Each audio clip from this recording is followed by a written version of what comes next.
আসসালামু আলাইকুম।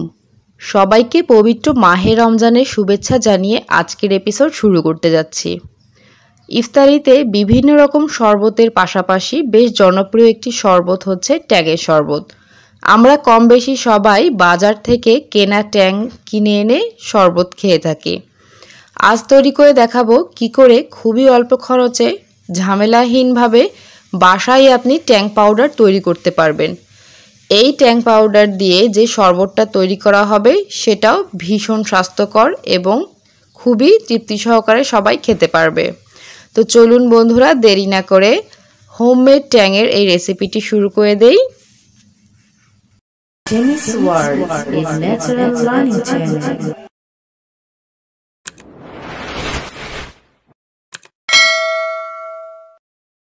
ট্যাং পাউডার তৈরি করার জন্য আমি 1 কাপ পরিমাণ চিনি নিয়েছি। নিয়ে নিচ্ছি 1/4 কাপ পরিমাণ গ্লুকোজ।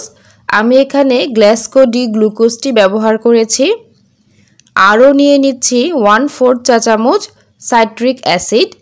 এই সাইট্রিক অ্যাসিডটি যে কোনো সুপার শপে কিনতে পারবেন। স্বপ্ন, আগোড়া এই ধরনের সুপার শপে আপনারা এই সাইট্রিক অ্যাসিডটি কিনতে পারবেন। আমি এই সাইট্রিক অ্যাসিডের বোতলটি কিনেছি মাত্র 30 টাকা দিয়ে। এছাড়া আমাদের লাগছে খুবই সামান্য পরিমাণ লবণ। এবার এই সবগুলো উপকরণ একটি ব্লেন্ডারের জারে দিয়ে দিচ্ছি। এটাকে 30 থেকে 40 সেকেন্ডের মতো ব্লেন্ড করে নিতে হবে। সবগুলো উপকরণ দিয়ে ব্লেন্ড করে ফিরে এলাম। এরপর এতে দিয়ে দিচ্ছি 1/4 চা চামচ অরেঞ্জ ফ্লেভার।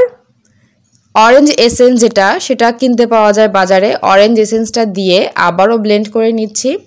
সাইডে যে সাদা সাদা পাউডারগুলো রয়েছে সেগুলো চামিচ দিয়ে ভালো করে এলোমেলো করে দিচ্ছি, যাতে করে সবটার ভেতরে অরেঞ্জ ফ্লেভার এবং কালারটা চলে যায়।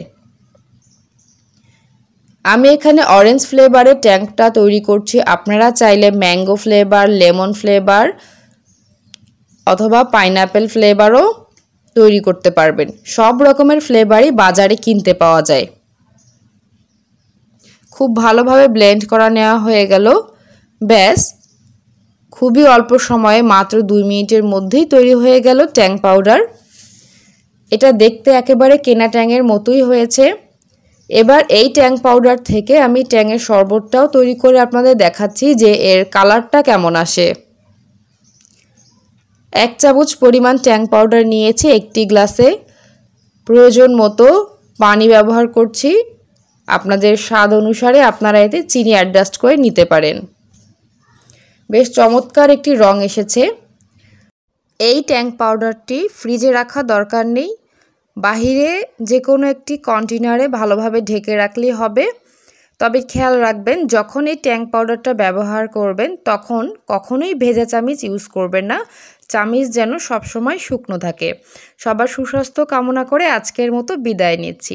আল্লাহ হাফেজ।